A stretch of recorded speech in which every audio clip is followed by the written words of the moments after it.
So I asked you these 3 questions, okay? And after that, when we were going through the responses from our friends over here, um, many of the questions or many of the steps that I was doing is basically to identify what was going on. I asked them why, and then I asked them what is the impact. Okay, so just note that down, and I think later on we will see the relevance of this. Okay, I'm not sure whether by now you see what I was doing with the first activity, but throughout the whole activity that was actually facilitation in progress. Okay, I'm trying to facilitate and debrief you such that you are learning something and trying to get something out of you. Are you inside the AN room? There's a waiting room. Thank you. Okay, so now I'm going to talk about facilitation, and I'm going to talk about what facilitation is. In general, at the end of this lecture, I hope that I want you to appreciate what's the importance of debriefing. You should be able to describe how we learn, okay, and how debrief helps us learn, how debriefing helps others learn, okay. And then once we understand that, I'm going to elaborate on how do we do this stage of debriefing, how do we be a facilitator, how do we do facilitation, and finally I'll just very briefly go through some tools that we can use as facilitators. But I want to caveat that these tools are not all that there is lah, okay. You can always use creative tools, like for example the Padlet that I just used, which it's not in this slide deck, okay. So once again, I'm going to emphasize any point in time, if you don't know what's going on anymore, if you feel that I'm going too quickly, too slowly, feel free to PM me, okay, and tell me that that you want me to speed up, okay. The last time we had this lecture, one of the AN cadets actually PM me and tell me that I'm being too repetitive and repeating myself too much. So yeah, I'll try to take note of that. But if that makes it become incomprehensible because I'm going too fast, skipping too many examples, then also let me know. Okay. So firstly, let's begin with importance of debrief. Why is debriefing important? So understand that we need to understand what debriefs are. I think all of us by now we have already gone through a lot of debrief, right? You go through a first aid lesson, then after that your NCO will sit you down, recap what have you just learned, right? You finish a punishment session with your NCOs. Your NCOs will tell you what just happened, right? And all these are actually debrief. But why do we do them? Okay, we do them because they are actually a process of learning. And during this process, we actually review individually and as a team, what have we just gone through. Okay, so debriefs are important because they help you understand why things happen. And then from there on, we try to explore how things can be improved. What can we learn from what we have just gone through and apply it in the future? So what we are actually doing here is that we are reflecting on the process so that we can identify our strengths and weaknesses, and then we identify the opportunities that we have to improve in the future. And there are many occasions that we can conduct debrief. So like I just raised an example of, for example, after a first aid lesson, after a punishment lesson, a punishment session, after you have went through certain activities. And that is the kind of debrief that we very often go through, correct? There's another aspect of it, which is during a project management. So for example, as an NCO, you'll definitely be asked to plan a lot of things. For example, your CC open house, St. John's Day celebration, PT sessions, public duties, okay? And some of these activities are larger scale, right? For example, if you plan a core camp, core camp will take maybe a good 1 to 2 month planning process before you can get everything out and finalized, okay? And so why debriefs are important is because as you plan, you need to review what happened and you need to review whether things have been happening properly, okay? So we are not really debriefing on the deliverables, but debriefing on the planning process, okay? So from time to time during planning of a project, debriefs can also help to facilitate on what kind of progress you have made as a team and how can we improve ourselves as a team. All right, and then there's the conventional debrief that I already went through with the examples just now. So these are the times that we can use debrief. Yeah, I repeat, these are the times that we can use debrief, project management, and after we are conducting activities. Okay, but at the same time, something that is an assumption over here, underlying assumption, is that we can also conduct debrief in between activities, because the whole idea is to understand team dynamics. The whole idea is to understand individual performance and team performance, how we are doing, what are our strengths, what are our weaknesses.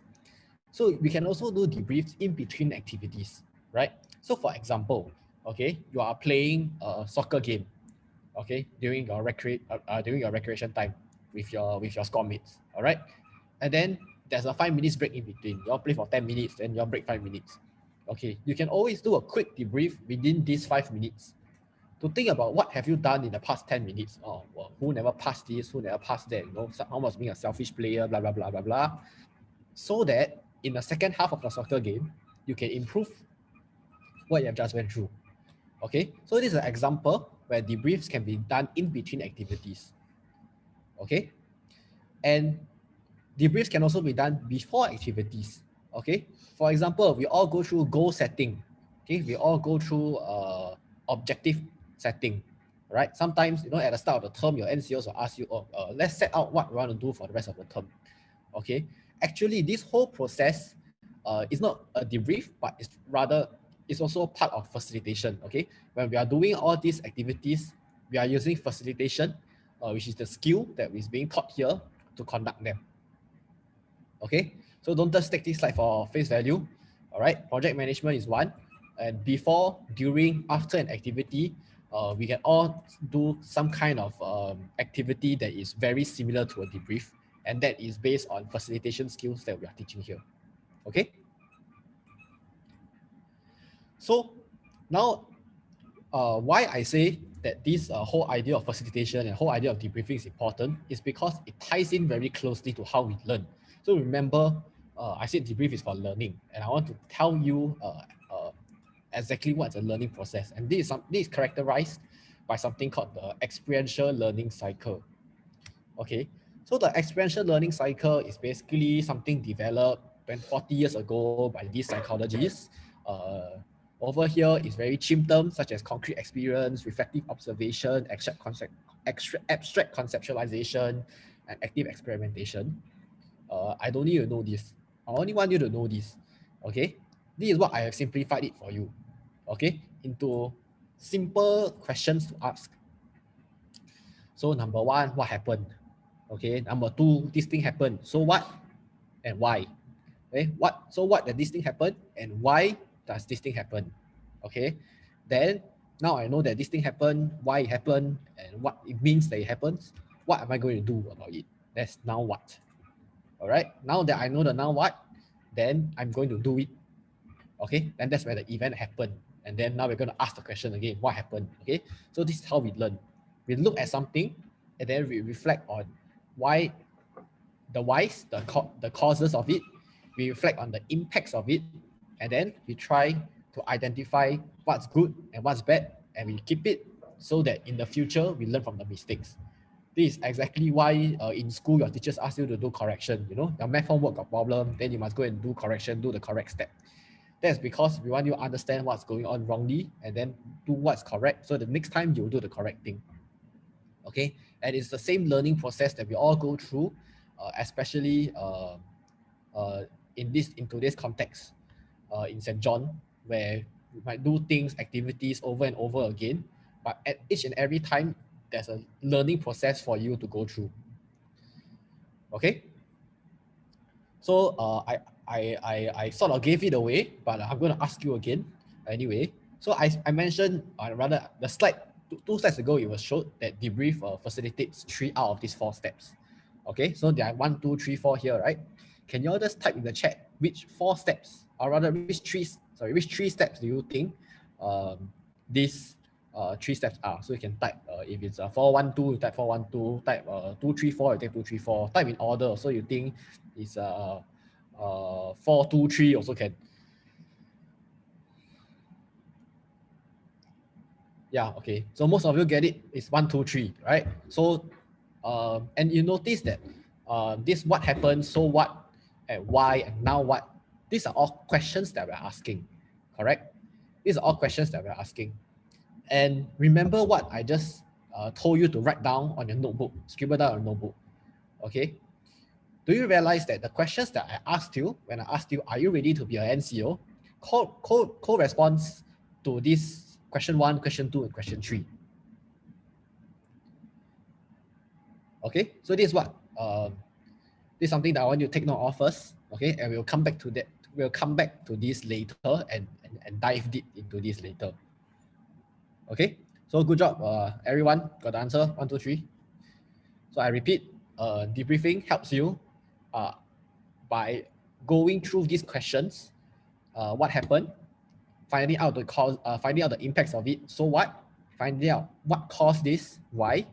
And then bringing it to a future experience by identifying what's good and what's bad. Now what do I do with it? And then after that, I go and do it. Okay? So this is how we learn, and debriefing facilitates 1, 2, 3. So far, y'all understand? If you understand, just give me a nod, give me a thumbs up. Okay, good. Thank you very much for those who responded. Wow, a lot of people now on camera. Oh my God. Okay, yeah. But if you're never on camera, you can use the reactions. You know, there's a reactions button. You can press thumbs up also. Then I will know. Okay, good. Now I see more thumbs up. Okay, thank you very much. Now, same thing. Too fast, too slow. Please let me know. Okay, so now what I've just gone through with you is when do we do debriefs and what debrief is doing. Okay, so now I'm going to dive into how can you help to do a debrief. Okay, how can you as an NCO be part of this learning process? All right, and that is basically being a facilitator. So the facilitator's job is very simple. The facilitator's job is to help this debriefing process, help this self-reflection amongst your juniors, amongst your friends, and even for yourself. Okay, to do this, we need to know what the objective is. Okay, we need to say, okay, today we are going to reflect on the first 8 lessons that we just had. Okay, this debrief session is for the PD session that we just had, for example. All right. Then after that, we start asking questions. And what are the questions? Naturally, can anyone make a guess what are the questions that we're going to ask? Jaden from Choa Chu Kang, you want to make a guess what questions are we going to ask?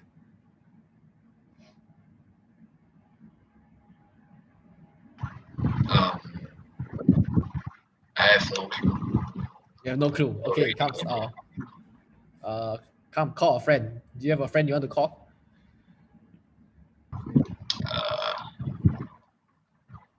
I don't know.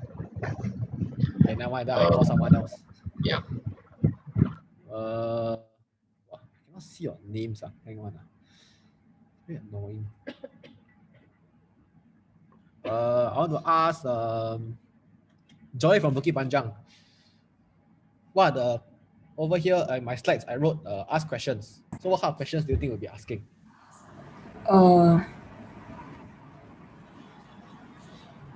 You like summarize whatever that happened. Okay. And then like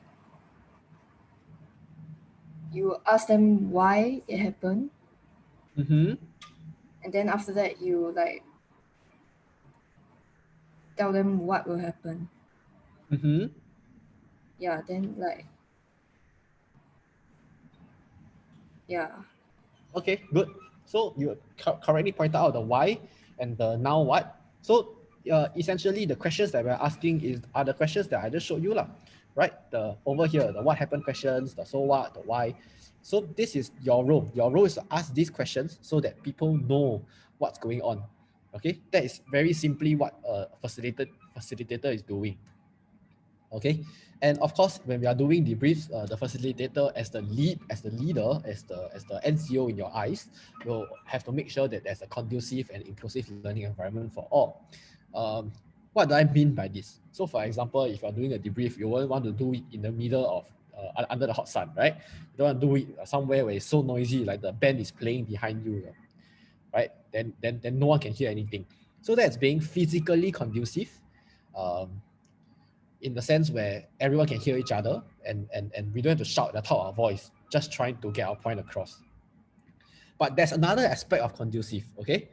I say again, there's another aspect of conducive, and that is where the environment should be inclusive, okay? Inclusive so that everyone is willing to share and willing to learn together, okay? So as a facilitator, you must make sure that it's comfortable, okay? It's comfortable for everyone to point out mistakes, to acknowledge their mistakes, okay? To acknowledge their shortcomings, okay?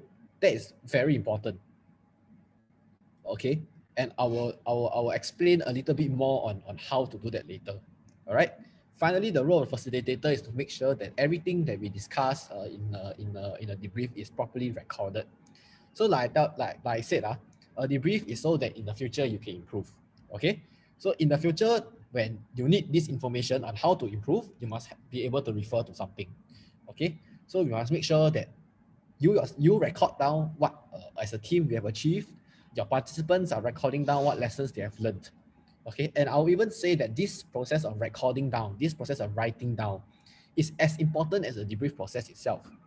So you can have a debrief and halfway through, whenever we meet a good learning point, everyone just take 1 minute to scribble it down on their notebook before we move on to the next learning point.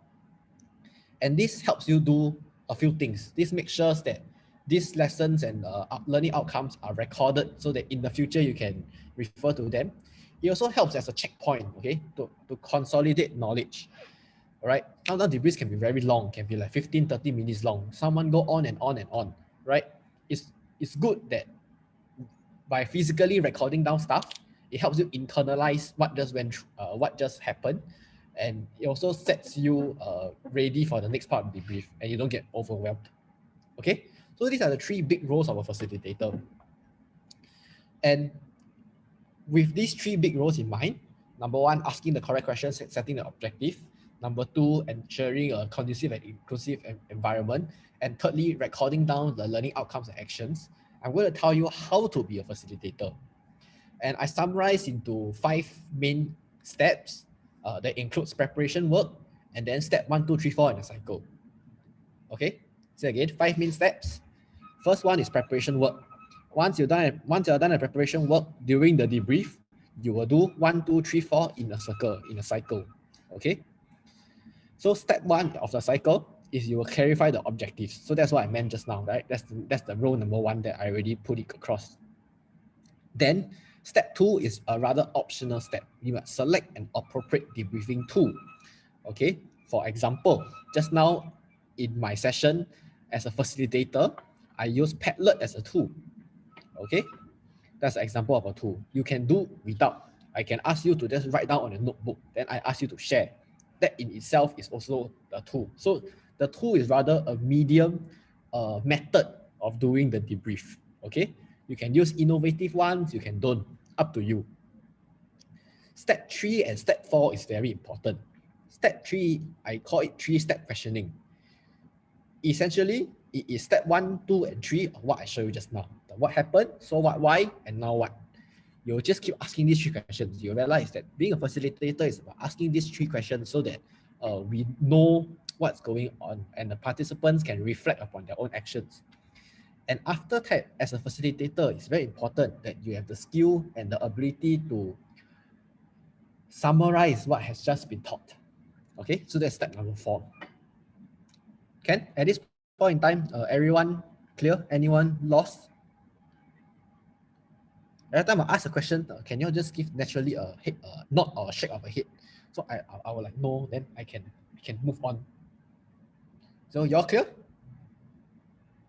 Then those that are, okay, yeah. Those never on cam one, use thumbs up. Yes, thank you very much. Okay, very good. Now I'll begin. Prepare yourself. So step one is prepare yourself. I think there's 2, preparation work. There's 2 parts of this. Number 1 is you must prepare yourself. Number 2, you must prepare your participants. So prepare yourself, I think, is very understandable, okay? You all go through MOI lecture before. MOI lecture all tell you, right? Before you go and do a MOI, you must go and study the MOI. You must know what you are doing, correct? It's the same thing over here. You must understand what you're going to debrief. Cannot be you step inside, then you think that, oh, today I'm going to debrief the first aid lesson, but you totally don't know what happened in the first aid lesson. Okay? Cannot be your friend A go and conduct first aid lesson, then you sit inside the St. John room, you go to the canteen, buy Milo Peng, then you walk back in, and then you take over A and help start debriefing. Cannot be one. You must know what's going on. Okay? So part of it, as in terms of activities wise, you should go and observe, right? Note down things that you think, oh, this point might come out later. This is something important. Okay, and of course, very importantly, you must recap what you're going to do, right? You must go to recap the 4 steps that I mentioned just now. Okay, so that's about making sure that you are ready as a facilitator. The second part is about making sure that your participants are ready for the debrief, right? So set location and time. Sometimes after a lesson, very clear cut. After lesson, just move on, right? That one don't really need set. Sometimes, like I said, there can be a meeting kind of thing. So meeting kind of thing that everyone must come down to school or go on Zoom to discuss. So as a facilitator, as a lead, you do all this admin stuff, right? Another kind of setting appropriate location and time, like I said just now, play soccer, right? Then we say that, okay, later halftime we want to debrief. So at the start of the soccer game, you already say, later halftime we're going to debrief. Okay? Then we will meet at the corner of the court and then we will debrief there during the halftime break. Okay? Yeah, so this is just something admin. But very, very importantly, it's about what I mentioned just now, the conducive, inclusive environment, right? Debriefings are not fault-finding processes, okay? It's not just to point out that, hey, you never do this just now, I don't like it, okay? Rather, it should be, I noticed that you never do this just now, may I know why, okay? Then you communicate, oh, because you never do this, therefore, it impacted me this way, okay? Can we find a middle ground? Can we discuss what is the right way of doing things, okay? So you see, there is a stark difference between, hey, you never do this, versus, I noticed that you didn't do this. All right. The stark difference is the tone and the reaction you get from someone, correct? But the similarity is that in both sentences, you point out something that was wrong or you point out something that was not expected of that person. Okay. And that is what I mean. Whenever we are facilitating a debrief, we have to make sure that everything that comes out of us that are said are done in a respectful manner so that people don't get offended and we can maximize the learning opportunity. Okay? So that's prep work. After you prepare, then now you imagine, okay, you prepare finish already, then now we are meeting your cadets, right? So your cadets are all seated in a circle around you, and we all sit down, and then now you start. Okay, hello everyone, I'm Darryl. Today I'll be facilitating your debrief. So now we are going to debrief on the first aid lesson that we just had. Okay, so we are going to start talking. We are going to talk about the first aid lesson we just had on bleeding wounds. I want all of you to recap what just happened from the start of the lesson, where we went through the theory of bleeding wounds, how to treat them, and as well as the practice session, and what you have learned out of the practice session. Okay. Very importantly, don't be afraid to point out mistakes. Very importantly, don't be afraid to think about what could have been done better. Okay, so that's an example of how you start a debrief. All right, so what did I just say? I said, now we're going to debrief on the first aid lesson we just had, and then I recount what are the key events of a first aid of the first aid lesson. Okay, so I said at the start we talked about the theory of a bleeding wound. After that, we talked about how to treat a bleeding wound. Then we had the practice, and I said that don't be afraid to point out mistakes. Don't be afraid to think about how things can be done better. So the first part, I'm recounting you the key events of what just happened, right? And in the second part, I'm telling you to have a growth mindset. Okay, I'm telling you that don't be worried to think about what's wrong. Okay, don't be worried to say that, I think just now we could have had more time for practice. I think just now you could have paid more attention to my pair during practice. Okay, so this is important. Okay, because if as a facilitator you don't say this, no one's going to tell you that. Okay, you are setting the stage so that you are able to get feedback, and you're setting a stage so that everyone is readily comfortable to discuss mistakes. Okay, so it is step one, clarify debrief objectives. Then, as I said, you can use a appropriate debriefing tool. I'm not going to dive deep into this. Why? Because I think you all already know a little bit about this, right? Why do you know about this? Because you already have went through MOI lecture, right? You are going to go through presentation skills lecture later. You're also going to go through your program planning lecture later. And the commonality between these three lectures are that they require you to do some sort of audience analysis. Okay, do some sort of audience analysis. And this is what this step is about, doing audience analysis and thinking about how best can I use a tool to help me given this current set of audience. Okay, I'm just going to briefly run through two tools. They are Think, Pair, Share, and Draw Your Thoughts. Essentially, these two tools are used when I do an audience analysis and I think that, oh, my audience are very shy. I want to use certain activities to get them to talk. Okay, you can read through the details over here. I won't go through in depth, but my point to you is that step number 2 is basically choosing a correct tool, a correct method to do the debrief. Okay, what this method will cover is essentially, ultimately, and it helps you communicate the 3 questions you want to ask. What happened? So what and why? And now what? So I used Padlet just now during our session at the start of the day, and that is also a tool. Okay, other tools can include breaking out into small groups and answering questions, answering these questions together, then coming back together and share. Okay, so it's really just about the method. Okay, so step number 2 is just choosing a method. Now I'm going to talk about the most important part, which is this 3-step questioning.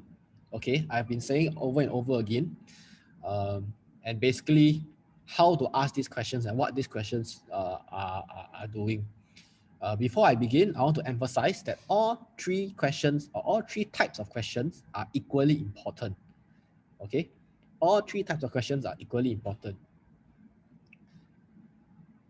So it's not that the why questions are more important than the what happened questions. It's not that the now what questions are more important than the why questions. Okay, as facilitators, you have to go through each of the steps to make sure that your audience is learning that part of it. Okay, and it's very important, and I'll explain to you that the what happened question, this fact-finding question, is something that as facilitators, a common mistake of facilitators, that we often miss out this step.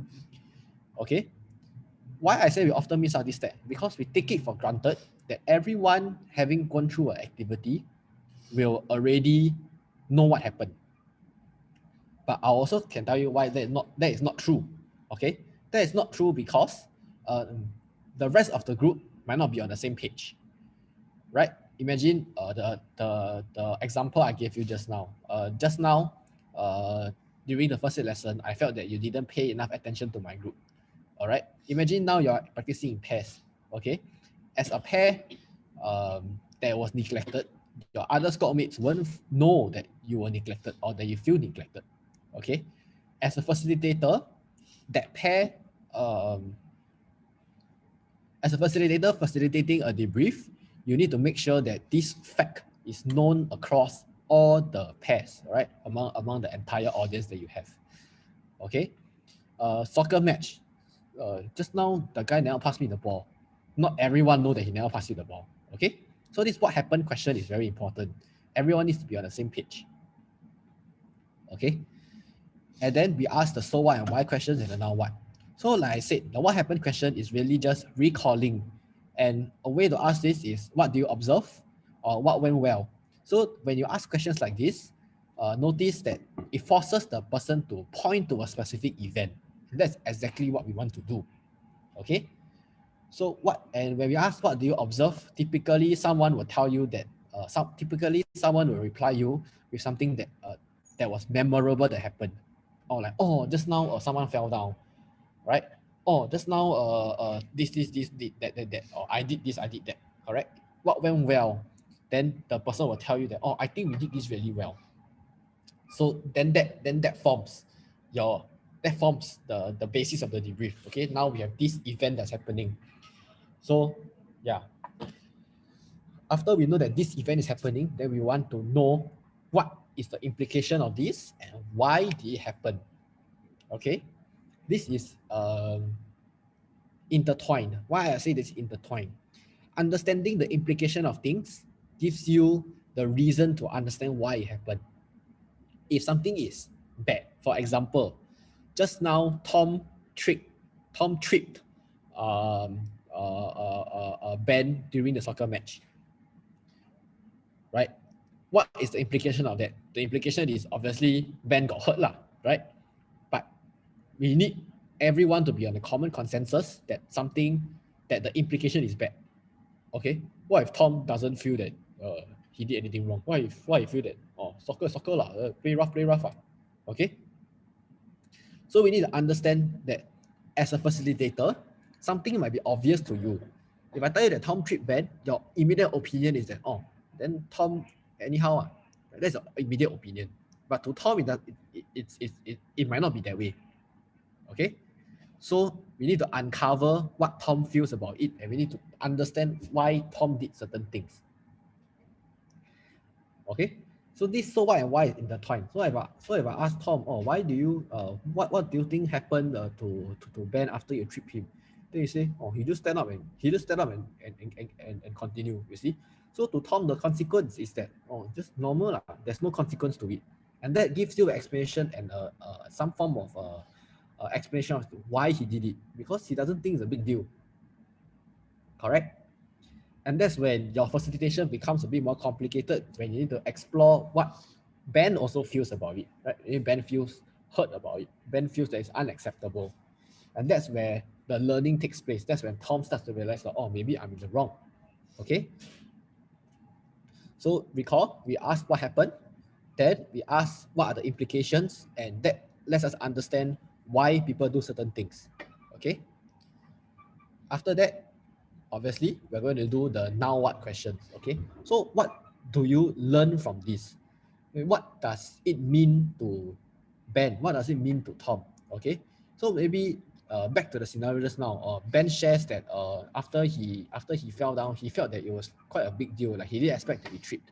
And then that triggers something in Tom, and Tom feels guilty about it.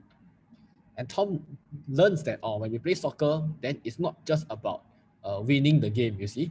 It's also about winning it fair. All right. And then that's where the now what. So you ask Tom, how do you think you will do better in the future when you play soccer again? Or how do you think you can apply this to another scenario? And then maybe Tom will hopefully tell you that, I feel that in the future, I will play fair, and I understand that what I think might not be a common consensus with the others as well. You see, so that is the whole process of facilitating a debrief. And very importantly, over here, you notice that I'm just asking the questions. Okay, I'm never giving them the answers. Okay, and that's an important part about debriefing as a facilitator. You ask the questions so that your participants derive the learning points on their own. Okay, and this is important because only in this way will it be engraved into them, will it be stuck into them. They will remember it and they will own the learning. All right, it's not you who's just trying to, I tell you do this. It's not like you see model answer or you just copy a model answer, right? Like my math example just now, you do corrections, you don't just copy. If you just copying the model answer, then in the future, if the model answer is no longer beside you, you won't know how to do the same question and change the numbers. Okay, but if you are doing the question, if you are doing your corrections with an understanding of what you are doing over here, understanding of what the formula you're applying, and so on and so forth, in the future I give you the same type of questions, I change the numbers, you'll still be able to do it. That's what we want. That's what we want out of a debrief when we're asking the questions. We want to make sure that this person, while he has the model answer, he has the correct process of thinking that he or she derives on their own. Okay, so these are the 3-step questioning. I'm just using one simple example of Tom trip Vhen during a football match. Do y'all find that understandable?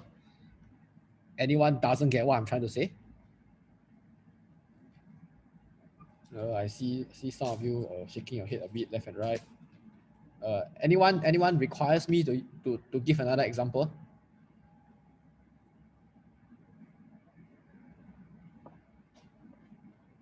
Oh, this person laughed until very happy.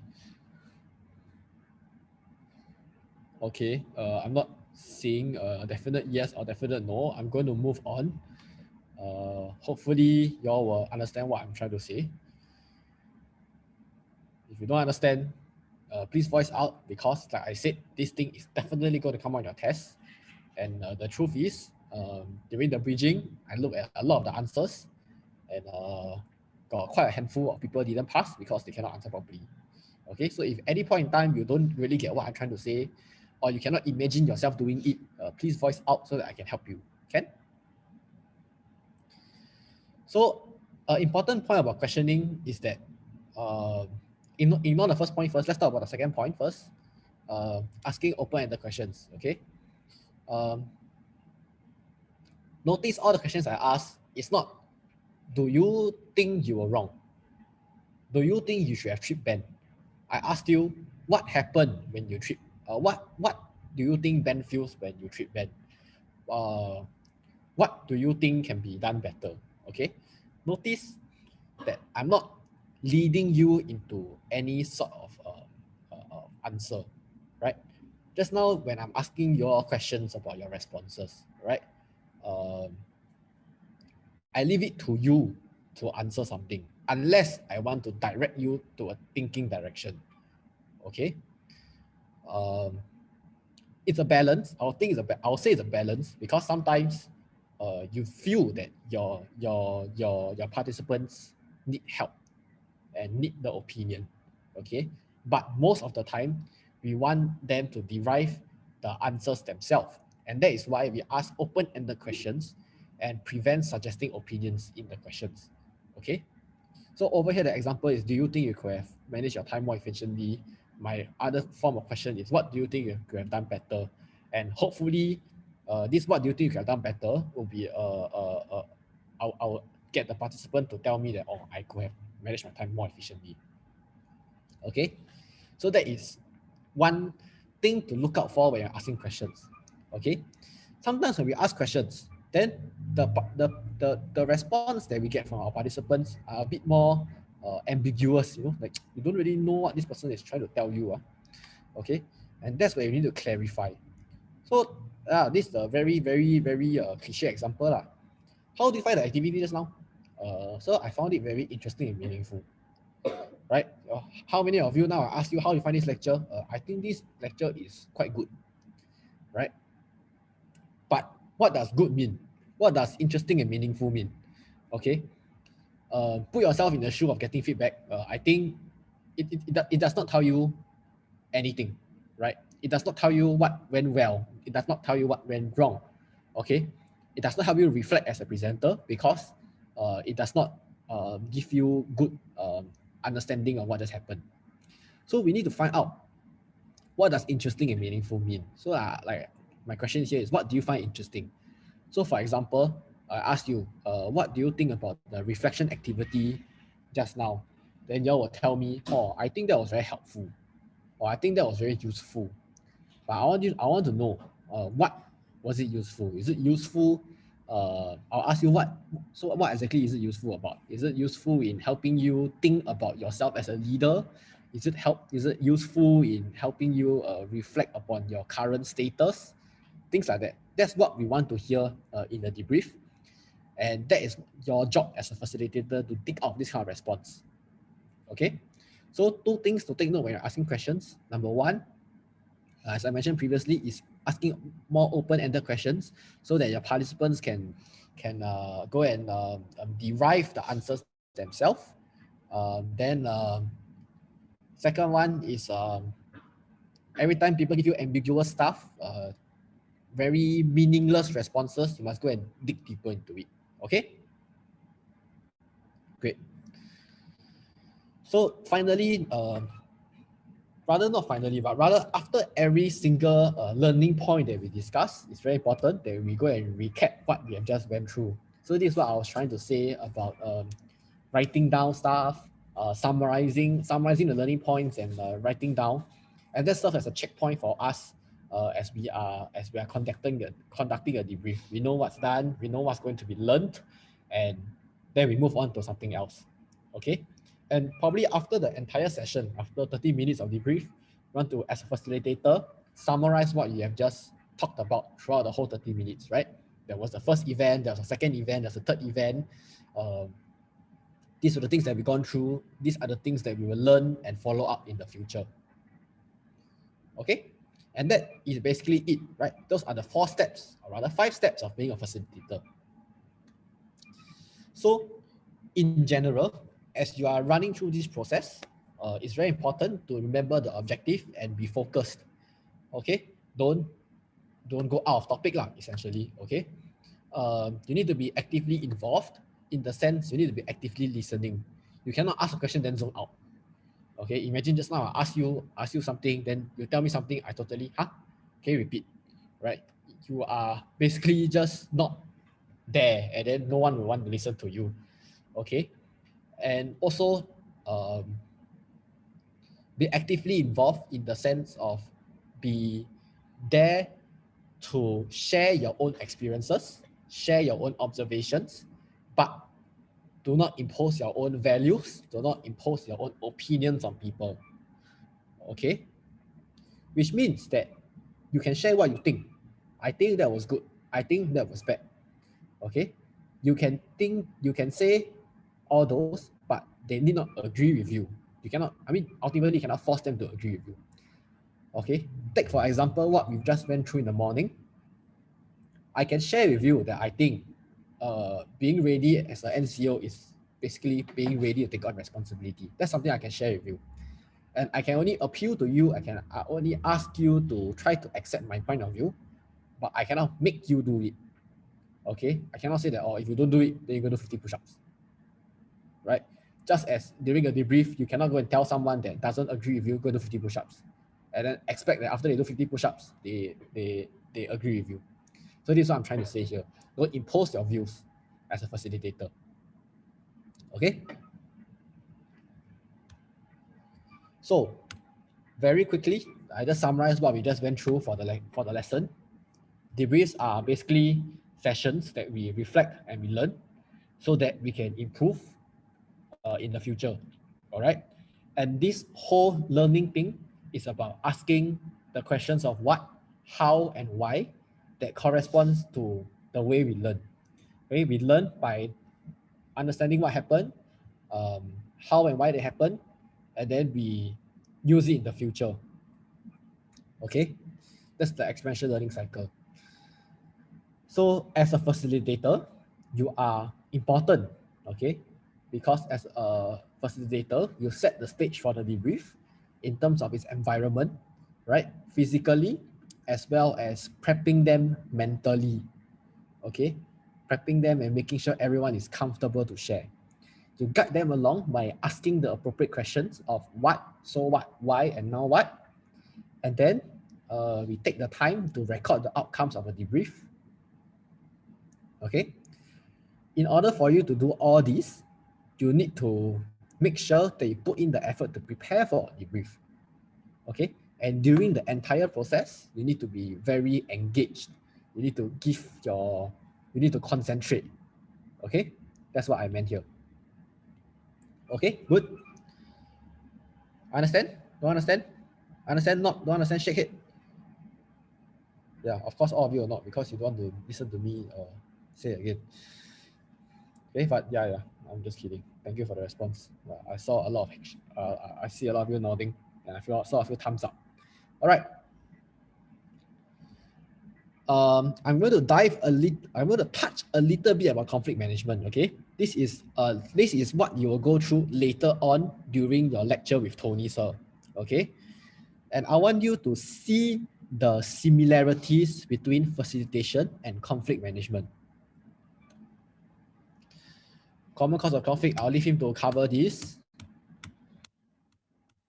we cover this, I want you to look, step 1, acknowledge the conflict. Okay, so I'm going in the steps of conflict management. Just note down and think about, hey, is this similar to what we just learned? Okay, think about, is this similar to what we just learned? Step 1, acknowledge the conflict. Okay, don't avoid the conflict. Oh yeah, what does this mean? You know, get everyone to agree that the problem exists.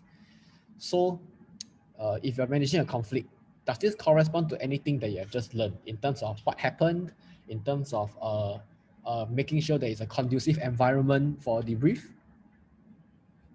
Okay. Step 2, understand and communicate. Give each member time to voice their opinions and their rationale. Okay. List the assumptions and beliefs.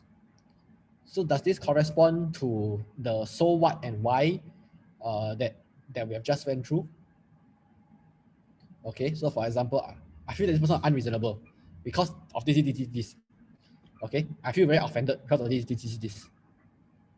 Okay, so is that actually the so what part of it? Okay, I did this because blah blah blah blah blah, and that's the why part of this. Okay, and then the last point here, discuss in small groups. This is another aspect of debriefing. What aspect of debriefing is this? Which step in your 1, 2, 3, the preparation work, clarify objectives, choose a tool, 3-step questioning, summarize objective. What step is actually discussed in small groups? Reach an agreement. Okay, after you talk already, then you want to reach an agreement. So actually, what step is this in the facilitation process? Is there a parallel? So you list out why, you list out what happened, you list out what does this mean, then you want to reach an agreement.